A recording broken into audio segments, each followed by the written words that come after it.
Yo, what is up guys? Ethan here back in another video, and today we return with college football videos, as today we will be recapping week 10.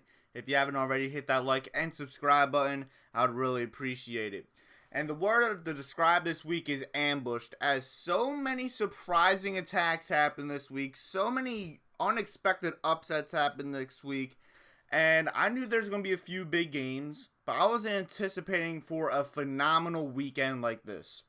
And just to show you how phenomenal this weekend is, we're not even going to be talking about the best game. Well, on paper, number 3 Georgia and number 1 Tennessee. Well, they're not at Tennessee, but you get the point. We're going to start off. Number 10 LSU beats number 6 Alabama 32-31. And we can talk about this game for a long time if we really wanted to. That's how great this game was. This was definitely a top 2 game, I would say, of the year. In my opinion, this is the best game thus far this season. This was a back and forth battle. The fourth quarter was a high scoring affair. This game went to overtime. Alabama got the touchdown over a controversial tip play call, but then LSU scored on the first play with Jaden Daniels, and they got the 2-point conversion. The crowd went wild, and that was a gutsy call from Brian Kelly. And I know people have been talking about it, but I just want to say this right now. This game is going to bolster this LSU program to heights you didn't expect. Literally 20 minutes after the game, I saw offensive linemen commit to LSU. LSU's recruiting class for 2023 and 2024 about to bolster. And overall as a program, LSU is just going to go skyrocketing after this win.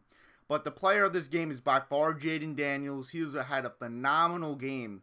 And even though his stats may not show it, he didn't even have 200 passing yards. But if you watch this game, you just saw how impactful Jaden Daniels was. He almost had 100 rushing yards as well. But this LSU defense stepped up as well. Bryce Young had a few big-time plays, but he was keep on getting forced incompletions. Just this LSU defense was really good. And overall, this Tigers team has came a long way from what they were week 1 versus Florida State. Now LSU has full control of the SEC West, and it's crazy to say that even with 2 losses for LSU, they have a legit chance to make the college football playoff. Wow. And talking about Tennessee, they had a big-time game on the road at Georgia, but Tennessee took that number 1 spot. But Georgia looked absolutely phenomenal throughout the game. They won this game 27-13. But to be honest, it was more of a blowout than the score initiates. Stetson Bennett in this passing offense is super good. But the main thing is this defense. Hendon Hooker was not able to get any big-time plays off. He didn't even have 200 passing yards. The run game was basically non-existent throughout the majority of this game. And Georgia was just by far the better team. This crowd showed up for Georgia. And Georgia at this point is by far the number 1 team in the college football scheme. Ohio State had a questionable week. Michigan had a questionable week. We'll get to that in a little bit. But great win for Georgia. So many records were broken in this SMU game. I can't even list them. But SMU defeated Houston 77-63. And Tanner Mordecai is on the thumbnail for a reason. He had 379 passing yards. 9 passing touchdowns, and also had a rushing touchdown as well. 10 total touchdowns for Tanner Mordecai. If he does not win NCAA Player of the Week, there is something wrong. And the fact that Houston scored 63 points, Clayton Tune had also a phenomenal game, having over 500 passing yards and 7 passing touchdowns. The fact that Houston scored 63 and still lost is just crazy. Both teams are now 5-4, but Daniel Holgorsen for Houston, I think he should be on the hot seat. This Houston team had tons of hype. They're projected to be the best Group of 5 team entering this season. And you are not looking good at all. And I understand they have some talent, but this Houston team should be a lot better than they should be. Jeez. And then SMU kind of disappointing, but they're bouncing back from this game. But I just want to talk about this game quickly because this just score and overall stats is just crazy to look at. Then the other primetime game alongside LSU Alabama was Clemson going on the road at Notre Dame, and Notre Dame had full control from the start of this game to the end of this game as the Fighting Irish won 35-14. Notre Dame is officially going to be back in the polls after just beating Syracuse and North Carolina. They basically own the ACC at this point. And the reason why Notre Dame won this game was pure defense. True freshman Benjamin Morrison had 2 interceptions, including a 96-yard pick six. Phenomenal game overall from this Fighting Irish defense. And this basically eliminates any chances of Clemson getting into the college football playoff, in my opinion. Because the ACC at this point is the worst Power 5 conference for this this season. So Clemson's out of there, but great win for the Fighting Irish. Next game is number 23 Texas defeating number 13 Kansas State 34-27. And Texas at halftime was up like 31-10. They had full control, and then Kansas State started to come back. It was a low-scoring third, and then almost came back. But then Texas got to stop defensively to win the game. So Texas goes on the road and defeats Kansas State. I actually predicted this ranked upset. I'm pretty sure Texas was favored by the spread. Texas almost choked yet another game. Bijan Robinson, 200 yards on the ground. This man is just absolutely phenomenal. I'm pretty sure he's undoubtedly the best running back in college football at this point.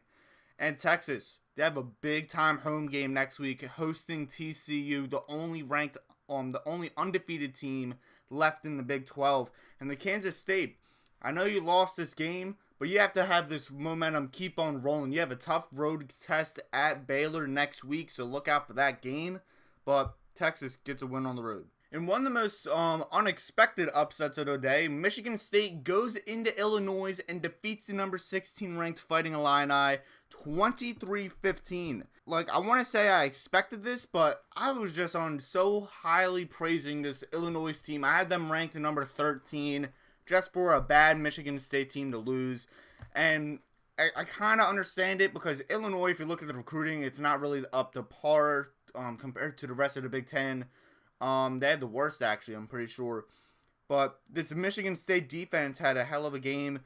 This Illinois offense, looking statistically, Tommy DeVito had a good game. Chase Brown did Chase Brown things. But at the end of the day, this is a big-time win for Michigan State because if they lost this game, they would have to win out to make a bowl game. So it's going to be interesting, in my opinion, to see how far down Illinois is knocked down because of this loss. But big-time win for Sparty and Mel Tucker.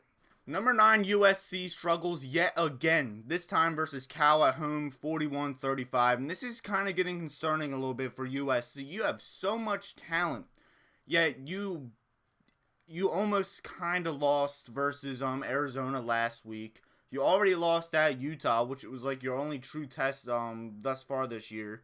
You didn't even look that impressive versus Arizona State, and you barely survived at Oregon State. Cal almost came back and won this game, surprisingly. So, USC have tons of question marks. You should win next week, but you have a UCLA game in 2 weeks. And based on how USC is looking right now, I'm going to be taking the Bruins in that matchup. USC has to get something figured out, because statistically they're looking good. They have some big-time players to get you some big-time wins, but they do not look like a top 10 team thus far, even though they are like 8-1. Kansas finally clinches a bowl game as they get a home upset versus number 18 Oklahoma State 37-16. I understand Spencer Sanders did not play this game, but this is not a good way to go out if you're Oklahoma State. This is 2 back-to-back losses versus Kansas teams. It should have been 3 losses, but you did come back and beat Texas. But this Oklahoma State team does not look good at all right now. Kansas is 6-3. They are bowl eligible. Jason Bean had a phenomenal game, but the player of the game is by far Devin Neal. He had 224 rushing yards and 110 receiving yards. This Cowboys defense was not able to stop this man. Great win for the Jayhawks at home. Liberty goes into Fayetteville and defeats the Hogs 21-19. And I had a feeling Liberty could do this. I was very iffy about giving it a prediction, so that's why I went with the over. Of course, I didn't go with the over. I did awful in bets this week. But Hugh Freeze, Auburn is giving up a call to Hugh Freeze right now. They're about to give him the bag, pay for the buyout at Liberty because they're going to want Hugh Freeze at Auburn. This is a phenomenal win for Hugh Freeze in this Liberty program, and I'll actually be astonished if Liberty is not ranked in this upcoming college football playoff top 25. Number 2, Ohio State struggled versus Northwestern, but they did win 21-7. I understand there was like 40, 50, 60 mile per hour winds in Chicago for this game, but this Ohio State team has a lot of issues, and the main one is this run blocking with the offensive line. You have a two-headed monster in Travion Henderson. He didn't play in this game, but you have Mayan Williams, who's also a really good running back. But this offensive line cannot block for the run for anything. These offensive linemen are basically just true pass protectors, in which the passing game is not efficient at all. C.J. Stroud had like 70 passing yards today. But Ohio State's offensive line has to be improved. This defense has to fix it up a little bit as well, because as of right now, Michigan looks better than Ohio State.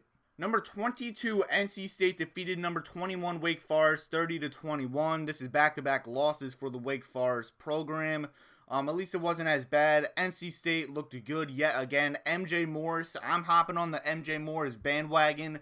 This guy is legit, and he's going to be the face of this NC State program for years to come. Great win for the Wolfpack, as at this point, they're probably the third best ACC team. Mississippi State defeated Auburn 39-30, and I know a lot of people were not watching this as they were watching the ending of LSU-Alabama, but the ending to this Mississippi State-Auburn game was crazy.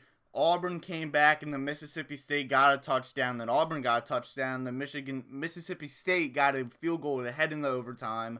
Auburn missed a field goal, and then Mississippi State scored a touchdown. Absolutely wild finish. And this is a big-time win for Mississippi State as you host Georgia in a huge game next week. I'm not going to say that's upset alert, but that is a game to watch out for, especially because that is a primetime game. But Auburn, you're basically just looking at Hugh Freeze right now. That's basically what this program is at this point, alongside Tank Bigsby. Baylor defeated Oklahoma on the road 38-35. It's basically official. Oklahoma is just rebuilding at this point. And Baylor, I think they're going to be back to rank. They are 6-3. They have a few big-time wins.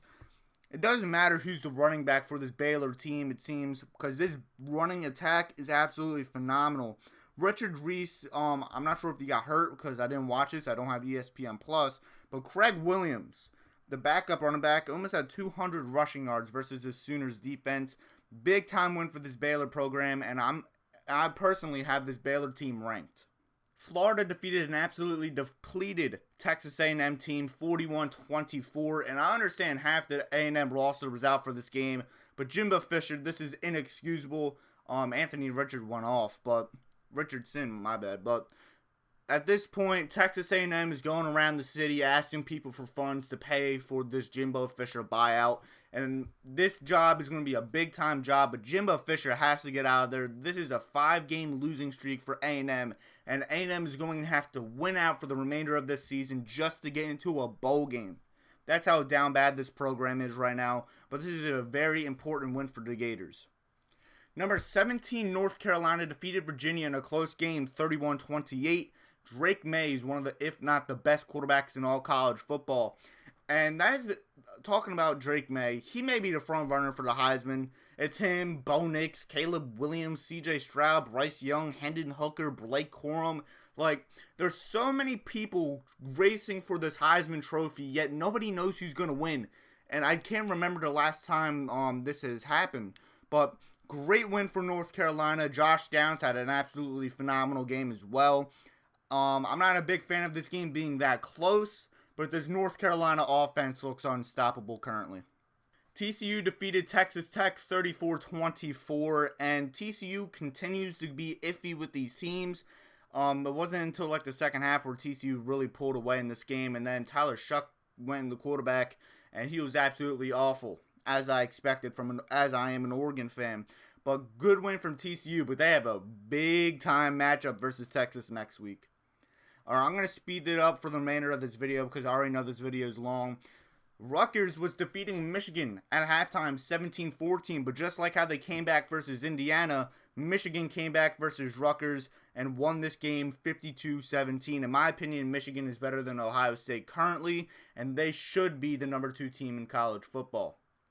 UTSA defeated UAB in a thriller game, 44-38 in double overtime.